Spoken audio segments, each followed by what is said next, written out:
की कहानी में एक महिला जब अपनी भैंसों का चारा डाल रही थी तो उस समय पर उसे दो डरावने व्यक्ति दिखाई देते हैं और वो उन्हें देखती है और अपने पति से कहती है कि देखो तो ये कौन है, हमारे दरवाजे पर खड़े हैं।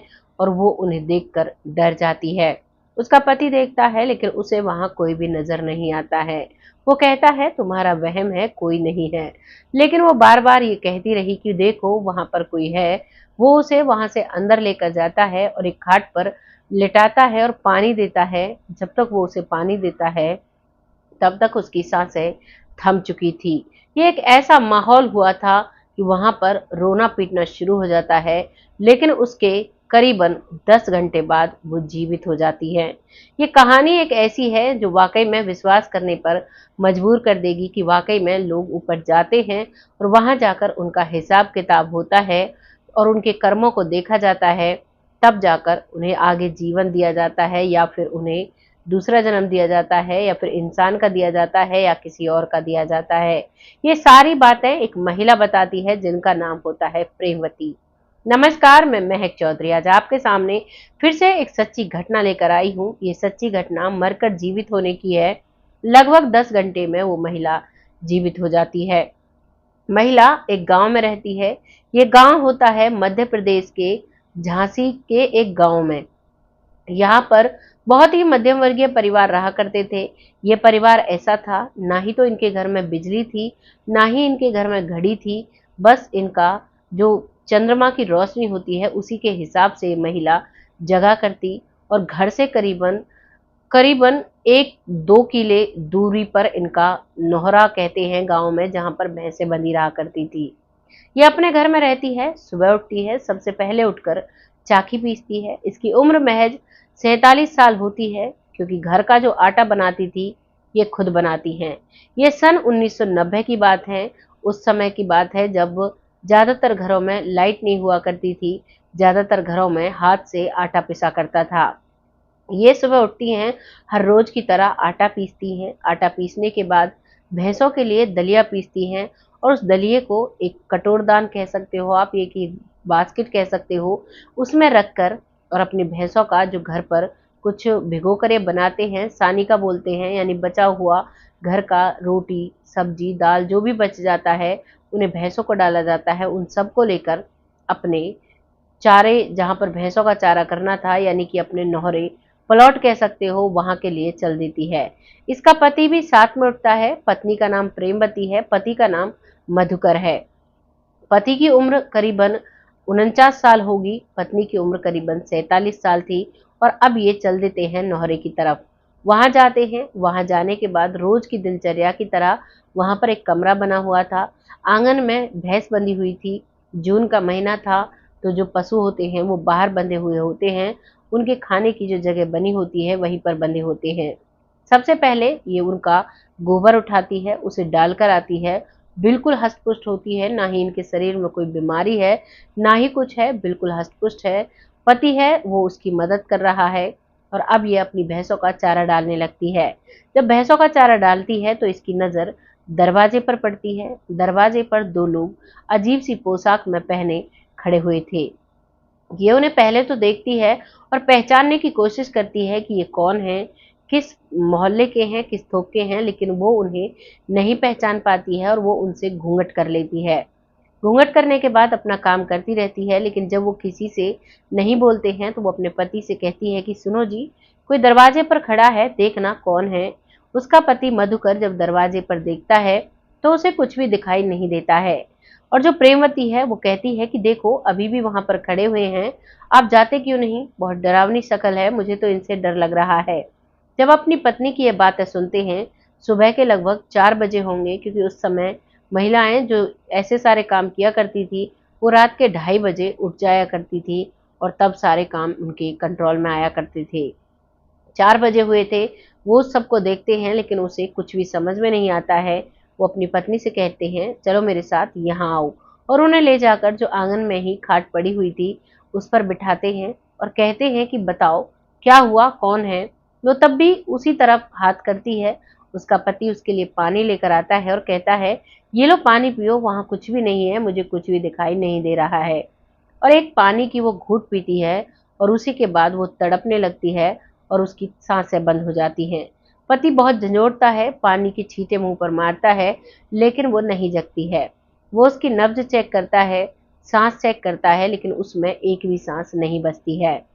ये सब कुछ देखकर वो बहुत परेशान हो जाता है, उसकी आंखों से आंसू आ जाते हैं।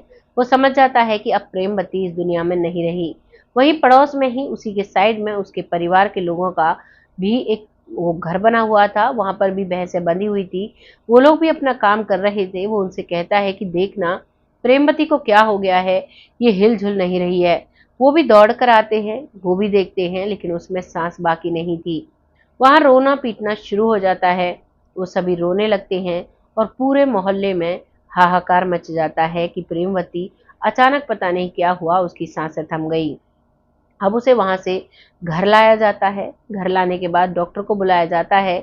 डॉक्टर आता है, उस प्रोसेस में करीबन 6 बज जाते हैं, लेकिन डॉक्टर भी कह देता है कि अब इसमें सांस बाकी नहीं है, ये इस दुनिया से जा चुकी है।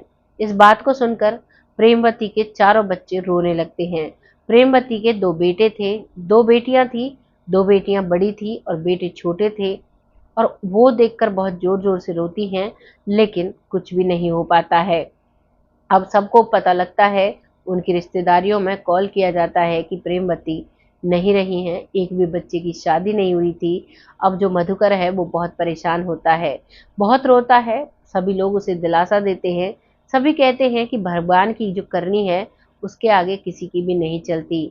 उसे अभी जाना था, ना ही उसे कोई बुखार था, ना सिर में दर्द था, कोई भी उसे परेशानी नहीं थी, और अचानक से ऐसे चली जाती है तो पूरा घर बहुत परेशान रहता है। अब इसी प्रोसेस में जो रिश्तेदारों को बुलाया जाता है, जो प्रेमवती है उसके मायके से बुलाया जाता है, उन्हें आने में लगभग 12 बज जाते हैं। वो आते हैं, आने के बाद उसे देखते हैं, वो भी बहुत रोते हैं और आधा सा गांव इकट्ठा हो जाता है। वो सभी उन सभी का ढांढस बंधाते हैं, यानी कि उन्हें चुप करते हैं, उन्हें शांति देते हैं और कहते हैं भगवान की करनी के आगे कुछ नहीं हो सकता, अब तुम अंतिम संस्कार की तैयारी करो। और अंतिम संस्कार का सामान सभी लाने लगते हैं।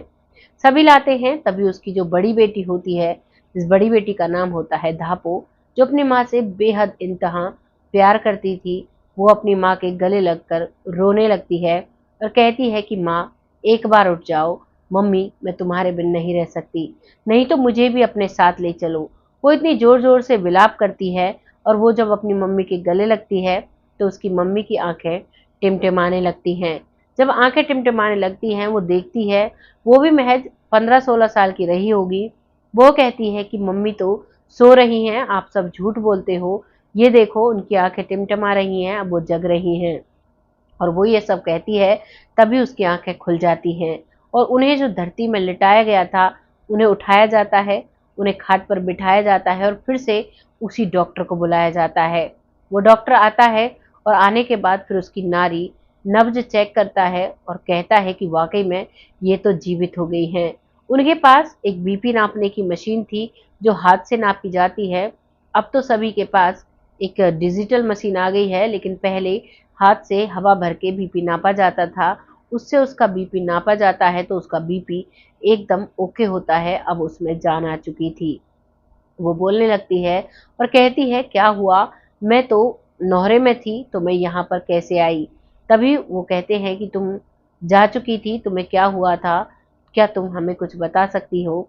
तभी उसे वो सारी बातें याद आती हैं जो उसे दिखाई दिया। वो बताती है कि मैंने आपको बताया तो था, 2 लोग खड़े हुए थे, और मैं आपसे बार बार कह रही थी कि उनको रोको, उनको भेजो यहाँ से। मैंने उनसे घूंघट भी कर लिया था, लेकिन वो नहीं रुकते हैं। आप मेरे पास बैठे हुए थे, वो तब भी मेरे पास आते हैं, और अचानक से उन्होंने एक पैनी सी चीज मेरे सीने में चुभोई, और उसके बाद मैं उनके साथ चल पड़ती हूँ। आपको देखती हूँ तो आप मुझे पानी पिला रहे हैं, बार बार पानी छिड़क रहे हैं। मैं आपसे बोल भी रही थी, लेकिन आप मुझसे नहीं बोलते हैं, आप मुझे देख नहीं पा रहे थे। मैं अपने शरीर को भी देखती हूँ, खाट पर लेटा हुआ था, और जो पशु हैं अभी चारा नहीं डला था, और मुझे बहुत टेंशन हो रही थी कि इनका न्यार नहीं हुआ है, फिर दूध कैसे निकलेगा। लेकिन वो लोग कहते हैं चलो हमारे साथ, और मैं बिना कुछ सवाल किए उनके साथ चल देती हूँ। उनके साथ जाते जाते मैं देखती हूँ कि मैं आसमान में उनके साथ उड़ने लगी हूँ। मैं अपने आप को बादलों के बीच पाती हूँ। बादलों के बीच चलते चलते अब मैं उनसे एक सवाल करती हूँ, लेकिन वो दोनों में से कोई भी मुझसे नहीं बोलता है। और मैंने उनसे वहां भी घूंघट कर रखा था, चुन्नी अपने चेहरे पर ढक रखी थी, लेकिन वो लोग मुझसे कोई भी बात नहीं करते हैं। मैं घूंघट में से कई बार कहती हूँ, मेरे बच्चे मेरा इंतजार कर रहे होंगे, आप मुझे कहाँ लेकर जा रहे हो। थोड़ी ही देर मैं ऐसे सवाल करती रहती हूँ और थोड़ी ही देर में मैं एक खंडर सी जगह पर पहुंचती हूँ। वहां पर मुझे पैदल चलना था। जब मैं पैदल चल रही थी तो मेरे पैर जल रहे थे। वहां पर बहुत गर्म था। थोड़ी आगे चलती हूँ तो वहां पर मुझे एक नदी दिखाई देती है। उस नदी में कहते हैं कि इससे चलना पड़ेगा। मैं कोशिश करती हूँ लेकिन बार बार मैं उसमें डूब रही हूँ। लेकिन उन दोनों ने मेरा हाथ पकड़ा हुआ था और थोड़ी ही देर में वो नदी भी पार हो जाती है। उसके बाद एक बहुत ही दिव्य सी जगह दिखाई देती है जहां पर बहुत सारा प्रकाश था, बहुत शांति थी। मुझे ऐसा लग रहा था मुझे यहीं रहना चाहिए। उस समय तक मैं अपने बच्चों को, अपने परिवार को, अपने जानवरों को, सबको भूल चुकी थी। वहां जाकर देखती हूँ तो एक सफेद दाढ़ी और सफेद कपड़ों में एक बहुत ही विशालकाय व्यक्ति एक बड़े से सिंहासन पर बैठे हुए हैं। उनके पास एक बहुत बड़ी सी लाल किताब होती है और वो उसमें कुछ लिख पढ़ रहे हैं। दरअसल जो प्रेमवती थी वो पढ़ी लिखी नहीं थी। वो देख रही थी कि उसे पता था कि ये कलम चल रही है, लेकिन क्या लिख रहे हैं, क्या पढ़ रहे हैं, मुझे नहीं पता था। अब वो मेरी तरफ एक तरफ देखते हैं और उन लोगों से कहते हैं, ये तुम किसको ले आए?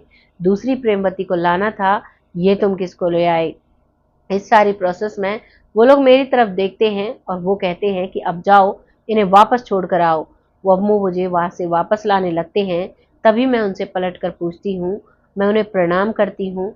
वो मेरा प्रणाम भी लेते हैं और मैं पूछती हूँ, ये क्या हो रहा है? तभी वो कहते हैं, तुम्हें अभी जाना होगा, अभी तुम्हारा वक्त नहीं आया। और जो तुम इतने रास्ते पार करके आई हो, ये इस वजह से है जो तुम सुबह भैंसों का चारा करने के बाद जो पूरे रास्ते को साफ किया करती थी, पूरे रास्ते में रोज झाड़ू लगाया करती थी, इस वजह से तुम इतनी आसानी से ये सारे रास्ते पार करके आ गई। बस तुम्हें थोड़ी बहुत तुम्हारे पैरों में जो जलन हुई, जो गर्म लगा था और जो तुम्हें एक नदी मिली, वो सिर्फ तुम्हारे कुछ ऐसे कर्म थे जिनकी वजह से तुम्हें ये भुगतना पड़ा। तभी वो अपने कर्मों के बारे में पूछती है तो उसे बोला जाता है, सतर्क हो जाओ, जो तुम्हें बता दिया वो तुम्हारे लिए काफी है, अब तुम्हें यहाँ से जाना होगा, आगे अपने कर्मों का ध्यान रखना। बस इतना मुझसे वो कहते हैं और वहां से मैं उनके साथ आती हूँ। और जैसे ही मैं थोड़ी दूर चलती हूँ तो मुझे एक जोर से धक्का लगता है और उसके बाद मैं अपने शरीर में आती हूँ तो मैं देखती हूँ कि मेरी बेटी मेरे गले लगी हुई है। मैं तुरंत अपनी आंखें खोलती हूँ क्योंकि उससे पहले मैं अपने आप को महसूस कर रही थी और मैं अपनी बेटी को भी महसूस कर रही थी। तो मुझे एकदम लगता है कि मुझे अपनी बेटी को चुप करना चाहिए।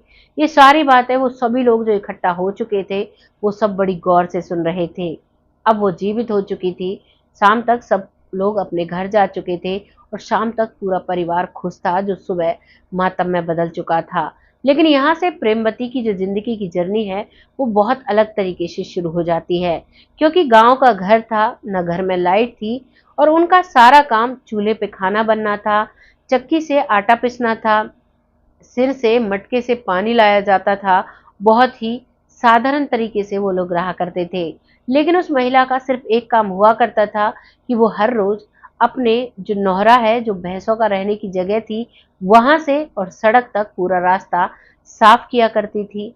अब से वो काम वो दोनों टाइम करने लगती है और वो सुबह ही नहा धोकर सारा काम करने के बाद मंदिर जाती है। शाम को भी वो मंदिर जाती है और हर गरीब की मदद करती है। गरीब तो वो भी बहुत थी, लेकिन वो अपने शरीर से इतनी मेहनत करती है। किसी बुजुर्ग महिला को अगर जरूरत हो तो वो उसकी मदद किया करती, उनको खाना खिलाया करती और उनकी सारी बातों को पूछा करती और कोशिश किया करती कि उनकी जो भी प्रॉब्लम्स हैं वो सॉल्व हो जाए। और वो बताती है कि मुझे बोला गया है अभी तुम्हारी 100 साल उम्र बाकी है। अभी भी वो 80-85 साल की हैं, लेकिन अभी भी वो बहुत अच्छे से रहती हैं, रोज मंदिर जाती हैं और बहुत शांति से मंदिर पर बहुत महिलाएं बैठती हैं, उन सबके बीच बैठकर बहुत सारी बातें उनके साथ शेयर करती हैं।